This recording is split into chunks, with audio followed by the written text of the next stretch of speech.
A stone urn sits quietly in a corner of Westminster Abbey. Almost nobody visiting the Abbey stops to look at it. It has no grand tomb, no marble knight lying on top, nothing that screams for attention the way the monuments to Elizabeth I or Mary Queen of Scots do a few steps away. But inside that urn is one of the greatest unanswered questions in English history. And here is the part that should make you angry. We have had the technology to answer it for more than 30 years. We simply are not allowed to use it. Let that sit for a second. This is not a case where science has failed us. This is not a mystery where the evidence rotted away and left nothing behind. The evidence is sitting in a marked container, in a building anyone can visit for the price of a ticket, and the people who could open it and settle the argument once and for all have said no. Again, and again, and again. So before we get into who asked, who refused, and why, you need to understand what is actually inside that urn, because once you do, the refusal stops looking like caution and starts looking like something closer to fear. Go back to the summer of 1483. Two brothers are living inside the Tower of London. The elder is 12 years old, and by every law of the land, he is the King of England. His name is Edward, the fifth king to carry that name.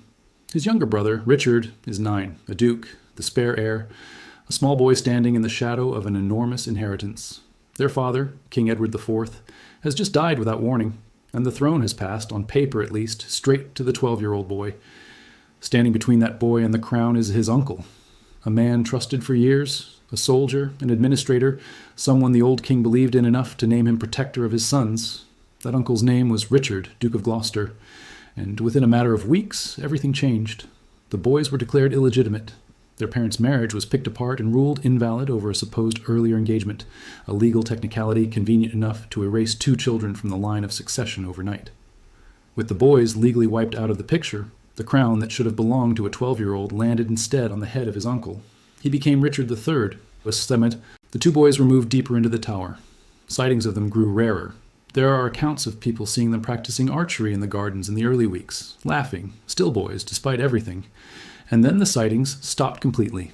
By the end of that same year, nobody outside the tower walls could say with any confidence that the 2 princes were even still alive. There was no funeral, no burial anyone could point to, no public announcement of any kind. 2 children who had, weeks earlier, been the center of the entire kingdom simply stopped appearing in the record, as though the world had quietly agreed to stop asking questions. That silence is the strange part. A killing in the 15th century was not unusual. Rivals were removed from the picture all the time, and everybody understood the rules of that brutal game. What is strange here is that there was never an official version of events. No body was shown to prove they were gone. No formal accusation, no trial, no confession. Just an empty space where 2 children used to be, and an empty space like that never stays empty for long, because people will always fill it with whatever story suits them. The dynasty that took the throne after Richard III had every reason to paint him as a monster. Painting him as a child-murdering tyrant turned their own takeover from an act of rebellion into an act of rescue. So that is the story that took hold. Richard III, the wicked uncle who smothered his own nephews in their sleep to steal a crown. A century later, a playwright working under a queen from that same new dynasty wrote the version that would outlive every fact-based account for the next 400 years, and it stuck. Not because anyone had proven it, but because the people who won got to write the history books, and the people who might have argued back were dead. But there has always been another side to this. People who look closely at what actually survives from 1483 and see something a lot messier than a simple villain story. Nobody ever produced a body. Nobody ever produced a confession. Other powerful men at court had motives just as strong as Richard's, and the version everybody grew up believing was written, in large part, by people who benefited enormously from Richard looking like a monster. For centuries, both sides have argued past each other because that is genuinely all the paper record can give anyone. Motives, rumors, and a 2-child-shaped hole with no explanation attached. Then, in the summer of 1674, workmen doing repairs at the Tower of London dug beneath an old staircase and hit something solid. Bones. The skeletons of 2 children, roughly matching what people expected the boys' ages to be. The reaction to that discovery tells you almost everything you need to know about how history sometimes gets written. There was no real investigation by any modern standard. There was a decision. The court of the day decided, almost immediately, that these had to be the missing princes. King Charles II ordered the bones gathered up and placed in an urn designed by the architect Christopher Wren, and had them installed in Westminster Abbey among the tombs of England's monarchs.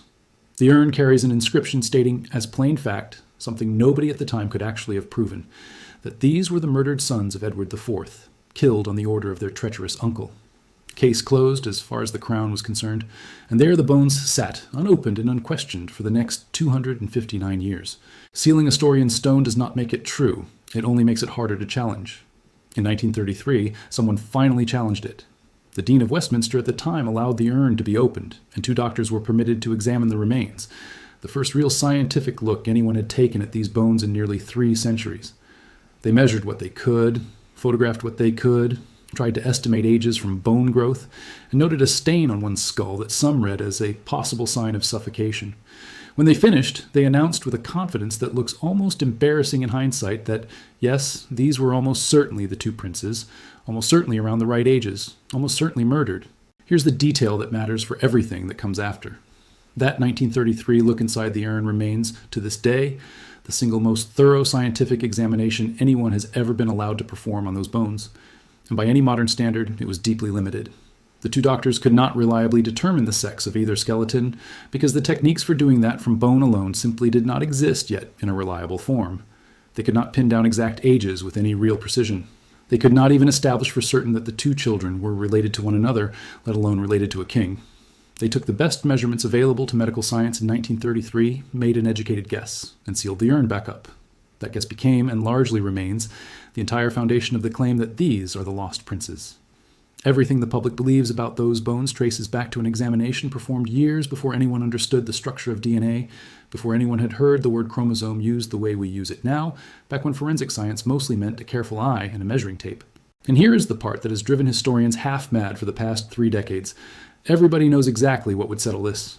Open the urn again, extract DNA from the bones, compare it against the mitochondrial DNA of documented living descendants of the boy's mother, Elizabeth Woodville. If the maternal line matches, the argument is over. Those are the princes. If it does not match, then Westminster Abbey has been guarding the wrong grave for 3.5 centuries. The inscription on that urn is simply false, and one of history's most repeated murder accusations has been resting on a mistake nobody caught. This is not some impossible ask. It is, by the standards of modern forensic archaeology, a fairly routine procedure. We know that for a fact, because it has already been done successfully on a set of far more decayed and far less securely stored remains from almost exactly the same era. In 2012, archaeologists digging under a car park in Leicester uncovered a skeleton with a curved spine and battle wounds consistent with a violent death. Scientists extracted mitochondrial DNA from the bones and compared it against 2 confirmed living descendants of Richard III's sister, tracing an unbroken maternal line down through 17 generations to a furniture maker living an entirely ordinary life in Canada. The DNA matched. The skeleton in the car park was confirmed, beyond reasonable scientific doubt, to be Richard III himself, the very man accused of ordering the deaths of the 2 boys, whose remains sit less than 200 miles away in an urn nobody is permitted to open. Think about the strangeness of that for a moment. We have positively identified the accused killer using exactly this kind of DNA analysis. The alleged victims are sitting in a marked, protected, easily accessible location in one of the most secure buildings in the country. And yet permission to run the same basic test on them has been refused over and over for more than 30 years. The record of those refusals is not even a secret. In the early 1990s, following a wave of renewed public interest, formal requests for carbon dating and DNA testing came from the Richard III Society, and later from television broadcasters hoping to investigate the mystery on camera. The Dean of Westminster at the time turned both requests down, despite considerable pressure. He consulted historians. He sought advice from an archaeology professor at Oxford. The matter was even referred up to Buckingham Palace and to the Home Secretary of the day. Both the reigning monarch and the government of the time supported keeping the urn sealed. The reasoning given at the time is almost more interesting than the refusal itself. The dean acknowledged, in writing, that DNA testing could now technically answer the question. But he pointed out that answering it might create a new problem entirely. If the test came back positive, the bones simply go back in the urn and nothing changes. But if the test came back negative, what then? Do you leave 2 unidentified children's remains sitting in a royal chapel under a false inscription? Do you remove them and rebury them somewhere else? And if so, where? He suggested that even a conclusive answer might not actually bring anyone closer to the truth of what happened, only closer to a different kind of uncertainty. Now, let's talk about why mitochondrial DNA specifically is the tool that could crack this case wide open. Because once you understand how it works, the refusal to use it starts to feel even harder to accept. Inside almost every cell in your body sits a tiny structure called a mitochondrion, the part of the cell that turns food into usable energy. Separate from the DNA in your cell's nucleus, which decides things like your eye color and height, mitochondria carry their own small loop of genetic material. It is tiny compared to the full human genome, just a few thousand letters long, but it has one property that makes it priceless for cases exactly like this one. You inherit it only from your mother, not your father, only your mother, who inherited it only from her mother in an unbroken chain stretching back generation after generation. A father contributes nothing at all to this particular strand of DNA. While family trees on paper are built around surnames, land, and titles passed from father to son, mitochondrial DNA runs on the opposite logic entirely. It follows the women, the very people whose names so often vanish from official records the moment they marry. That is precisely why this kind of testing is so powerful for a mystery like the princes. The men who shaped the official story of 1483, the chroniclers, the playwrights, the political propagandists, working for whichever dynasty happened to be in charge, could rewrite documents. They could commission portraits. They could stage entire plays designed to make one side look righteous and the other side look monstrous. What none of them could ever do is reach into a woman's body and alter the molecule she passed down to her daughter. It simply kept copying itself, faithfully, silently, indifferent to every war, every propaganda campaign, and every convenient lie told to justify a claim to the throne. This copying process is not flawless. Every so often, across many generations, a single letter in the sequence changes very slightly, a tiny natural mutation. Those small changes accumulate slowly and get passed down the maternal line along with everything else, which means that entire branches of a family, and even entire branches of humanity, end up sharing recognizable patterns. Scientists use these shared patterns to sort people into what are called haplogroups, essentially an ancient genetic signature that marks which branch of the human family tree a particular maternal line descends from. Two people who share a rare, specific combination of these markers are not just loosely connected somewhere in the past. They share a documented common maternal ancestor, and with a documented paper trail connecting them, that shared ancestor can sometimes be named. There's another reason this particular type of DNA matters so much when dealing with remains this old. Mitochondrial DNA survives far better than the DNA found in a cell's nucleus. Nuclear DNA in centuries-old bone tends to degrade badly, breaking down until there is barely anything usable left to read. Mitochondrial DNA, by contrast, exists in hundreds or even thousands of copies inside every single cell, compared to just one copy of nuclear DNA. That abundance means it is very often the last readable genetic signal left in old, damaged remains, the whisper that survives long after everything else has gone quiet.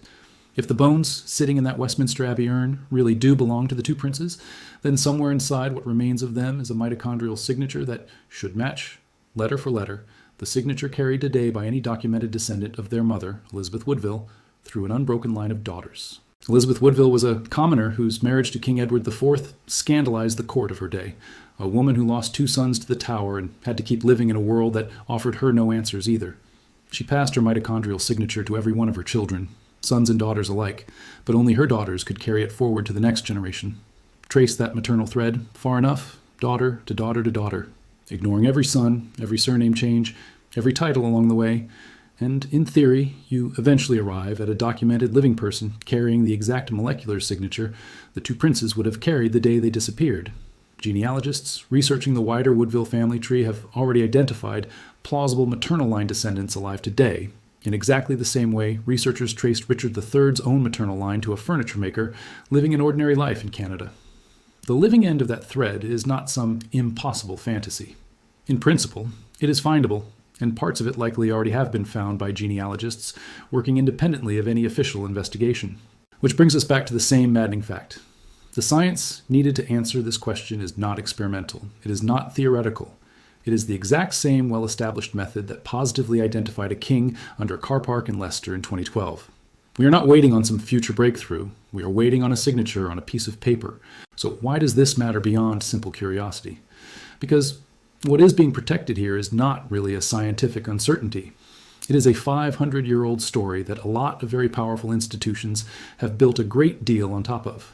Shakespeare's villain, a dynasty's founding myth about rescuing England from a tyrant.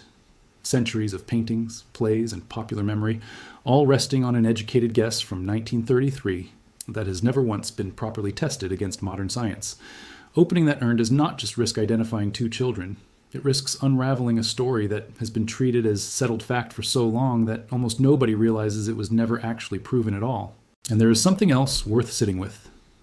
Every single argument made against testing the bones is really an argument about what we might lose, not about what we might learn.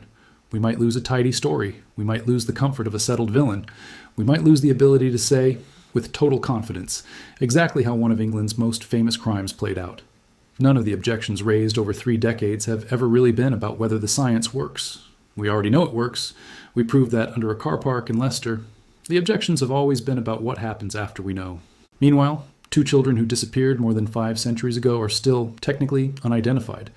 Not because we lack the tools, not because the evidence has decayed beyond reach, but because the people holding the key have decided, again and again, that some mysteries are safer left alone. So here is what I want you to think about. We live in a moment where DNA has solved murders decades old, identified unmarked graves, and confirmed the identity of a king found under a parking lot. The one case where all of that technology sits within arm's reach, fully available, completely proven to work on remains of this exact age, is the one case where permission keeps getting denied. Tell me what you think in the comments. If the science is ready and has been ready for 30 years, what is actually being protected by keeping that urn closed? And if you could force open one sealed mystery in history using DNA, one archive, one grave, one urn that nobody will touch, which one would you choose first? Because if a 500-year-old crime can sit this close to being solved and still stay locked away, it makes you wonder how many other answers are sitting in plain sight, waiting for someone to simply say yes.